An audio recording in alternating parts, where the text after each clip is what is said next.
Assalamualaikum warahmatullahi wabarakatuh. Hari ini pada mata kuliah Psikologi Pembelajaran Anak Usia SD, kami kelompok 5 yang beranggotakan saya sendiri Hairunisa, kedua Hairun Najah, ketiga Maulidi, keempat Niputu Devi Puspitasari, kelima Rahimah. Kami ingin menyampaikan materi tentang teori belajar kognitif dan konstruktivistik. Untuk mempersingkat waktu, langsung saja kita masuk ke pembahasan. Pengertian teori belajar kognitif. Definisi kognitif berasal dari kata cognition yang mempunyai kesamaan dengan knowing yang artinya mengetahui. Dalam arti yang luas, cognition atau kognisi ialah perolahan penataan, penggunaan pengetahuan menurut Muhyiddin tahun 2005. Teori belajar kognitivisme lebih mementingkan proses belajar daripada hasil belajar itu sendiri. Baharudin menerangkan teori ini lebih menaruh perhatian daripada peristiwa-peristiwa internal. Belajar tidak sekedar melibatkan hubungan antara stimulus dan respon, seperti dalam teori behaviorisme. Lebih dari itu, belajar dengan teori kognitif melibatkan proses berpikir yang sangat kompleks, menurut Nugroho tahun 2015. Teori belajar kognitif lebih menekankan pada belajar merupakan suatu proses yang terjadi dalam akal pikiran manusia. Baik, setelah ini akan dilanjutkan oleh teman saya. Pengertian belajar konstruktivistik. Teori ini adalah memahami proses belajar, pembentukan atau konstruksi pengetahuan oleh si belajar itu sendiri. Pengetahuan ada di dalam diri seseorang yang sedang mengetahui dan tidak dapat dipindahkan begitu saja dari seseorang guru kepada orang lain atau siswa. Menurut Glaserfeld, Detencourt tahun 1989 mengemukakan bahwa pengetahuan yang dimiliki seseorang merupakan hasil konstruksi dari kita sendiri. Sementara Jean Piaget pada tahun 1971 berpendapat bahwa pada dasarnya setiap individu sejak kecil sudah memiliki kemampuan untuk mengkonstruksikan pengetahuannya sendiri. Menurut pandangan konstruktivistik, belajar merupakan suatu proses pembentukan pengetahuan. Kemudian ada tokoh-tokoh kognitif. Yang pertama, teori perkembangan Piaget. Jean Piaget adalah psikolog pertama yang menggunakan filsafat konstruktivisme, sedangkan teori pengetahuannya dikenal dengan teori adaptasi kognitif. Sama halnya dengan setiap organisme harus beradaptasi secara fisik dengan lingkungan untuk bertahan hidup, demikian juga struktur pemikiran manusia.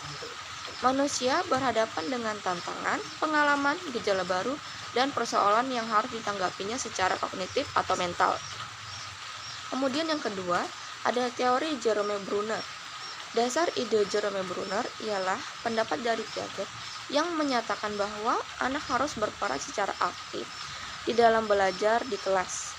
Untuk itu, Bruner memakai cara dengan apa yang disebutnya discovery learning, yaitu di mana murid mengorganisasi bahan yang dipelajari dengan suatu bentuk akhir. Kemudian ada tokoh-tokoh teori konstruktivistik. Yang pertama, Jerome Bruner menyatakan bahwa belajar lebih berhasil jika prosesnya diarahkan pada konsep-konsep dan struktur-struktur yang termuat dalam tema yang diajarkan.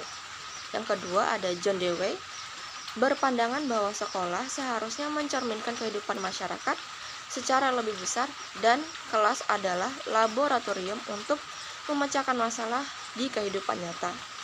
Yang ketiga ada Jean Piaget, dikenal sebagai tokoh konstruktivisme yang pertama. Piaget menegaskan bahwa penekanan teori konstruktivisme adalah pada proses untuk menemukan teori atau pengetahuan yang dibangun dari realita. Baik, di sini saya akan melanjutkan materi yang selanjutnya. Ciri-ciri teori belajar kognitif adalah guru menyediakan berbagai pengalaman belajar bagi anak secara konkret. Guru menyediakan berbagai alternatif pengalaman belajar bagi anak. Guru berusaha mengintegrasikan proses pembelajaran dengan situasi yang realistik dan relevan dalam kehidupan nyata anak. Guru berusaha mengintegrasikan proses pembelajaran dengan memanfaatkan berbagai media pembelajaran, serta guru melibatkan anak aktif secara fisik, emosional, dan sosial. Sedangkan prinsip umum teori belajar kognitif adalah lebih mementingkan proses belajar daripada hasil, disebut modal perseptual. Tingkah laku seseorang ditentukan oleh persepsi serta pemahamannya tentang situasi yang berhubungan dengan tujuan belajarnya. Belajar merupakan perubahan persepsi dan pemahaman yang tidak selalu dapat terlihat sebagai tingkah laku yang nampak, serta memisah-misahkan atau membagi-bagi situasi atau materi pelajaran menjadi komponen-komponen yang kecil dan mempelajarinya secara terpisah-pisah akan kehilangan makna. Adapun ciri-ciri pembelajaran secara konstruktivistik adalah memberi peluang kepada murid membina pengetahuan baru melalui penglihatan dalam dunia sebenarnya, menggalakkan soalan atau ide yang dimulakan oleh murid, dan menggunakannya sebagai panduan merancang pengajaran. Menyokong pembelajaran secara kooperatif, mengambil kira sikap, dan pembawaan murid. Mengambil kira dapatan kajian bagaimana murid belajar sesuatu ide, serta menggalakkan dan menerima daya usaha dan autonomi murid. Perkenalkan, nama saya Maulidi. Jadi di sini saya ingin melanjutkan materi selanjutnya, yaitu tentang prinsip teori belajar konstruktivisme dan proses teori belajar kognitif dan konstruktivistik. Langsung saja kita ke prinsip teori belajar konstruktivisme. Prinsip dasar yang melandasi filsafat konstruktivisme adalah bahwa semua pengetahuan dikonstruksikan atau dibangun dan bukan dipersepsi secara langsung oleh indera penciuman, perabaan, pendengaran, dan lain seterusnya, sebagaimana asumsi kaum realis pada umumnya. Selain itu, tidak ada teori konstruktivisme yang tunggal, tetapi sebagian besar para konstruktivis memiliki setidaknya dua ide utama yang sama. Yang pertama ada pembelajar aktif dalam mengkonstruksikan pengetahuannya sendiri, dan yang kedua, interaksi sosial merupakan aspek penting bagi pengkonstruksian pengetahuan. Yang selanjutnya adalah proses teori belajar kognitif dan konstruktivistik. Menurut Piaget, perkembangan kognitif merupakan suatu proses genetik, artinya proses yang didasarkan atas mekanisme biologis dari perkembangan sistem saraf. Semakin bertambah umur seseorang, makin kompleks susunan sel sarafnya dan semakin meningkat pula kemampuannya. Sehingga ketika dewasa, seseorang akan mengalami adaptasi biologis dengan lingkungannya yang menyebabkan adanya perubahan-perubahan kualitatif di dalam struktur kognitifnya. Piaget membagi proses belajar ke dalam 3 tahapan, yaitu ada asimilasi, akomodasi, dan ekualibrasi. Pertama ada asimilasi. Asimilasi adalah proses penginterasian informasi baru ke struktur kognitif yang sudah ada. Dan yang kedua ada akomodasi. Akomodasi adalah proses penyelesaian antara struktur kognitif ke dalam situasi yang baru. Dan yang ketiga ada ekualibrasi.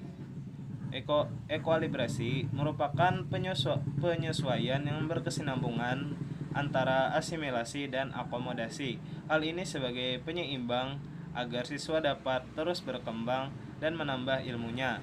Tetapi tanpa proses ini, perkembangan kognitif seseorang akan tersendat dan berjalan tidak teratur. Sedangkan dengan kemampuan ekualibrasi yang baik, akan mampu menata berbagai informasi yang diterima dengan urutan yang baik, jernih, dan logis. Terima kasih.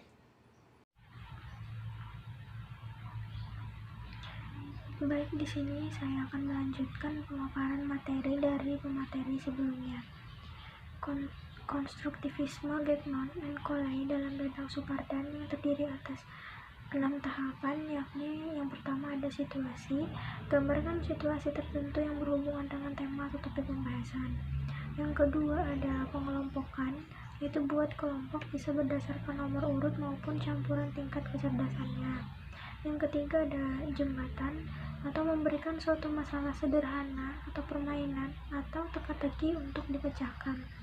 Yang keempat ada pertanyaan, yaitu buat pertanyaan pembuka maupun kegiatan inti agar siswa tetap termotivasi untuk belajar lebih lanjut.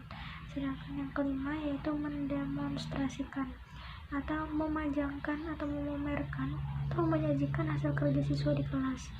Yang terakhir ada refleksi, yaitu merenungkan, menindaklanjuti laporan kelompok yang dipresentasikan.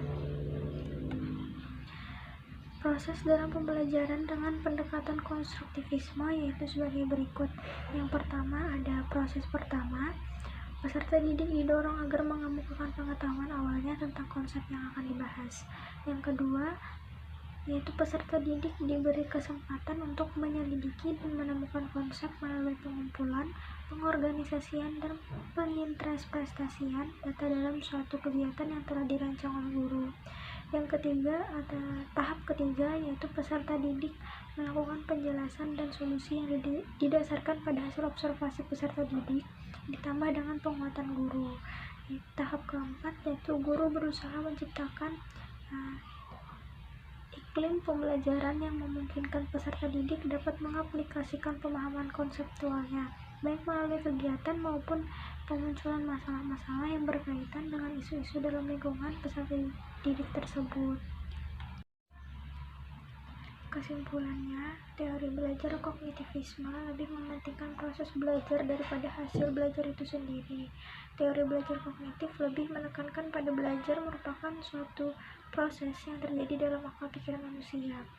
Pada dasarnya, belajar adalah suatu proses usaha yang melibatkan aktivitas mental yang terjadi dalam diri manusia sebagai akibat dari proses interaksi aktif dengan lingkungan untuk memperoleh suatu perubahan dalam bentuk pengetahuan, pemahaman, tingkah laku, keterampilan, dan nilai sikap yang bersifat relatif dan berkelas. Sedangkan teori konstruktivistik memahami proses belajar pembentukan konstruksi pengetahuan oleh si belajar itu sendiri. Pengetahuan ada di dalam diri seseorang yang sedang mengetahui dan tidak dapat dipindahkan begitu saja dari seseorang guru kepada orang lain. Memutar pandangan konstruktivistik, belajar merupakan suatu proses pembentukan pengetahuan. Pembentukan ini harus dilakukan oleh siswa. Pembelajaran konstruktivistik membantu siswa menginternalisasi informasi baru. Transformasi terjadi dengan menghasilkan pengetahuan baru yang selanjutnya akan membentuk struktur kognitif baru. Sekian pemaparan materi dari kelompok kami. Terima kasih.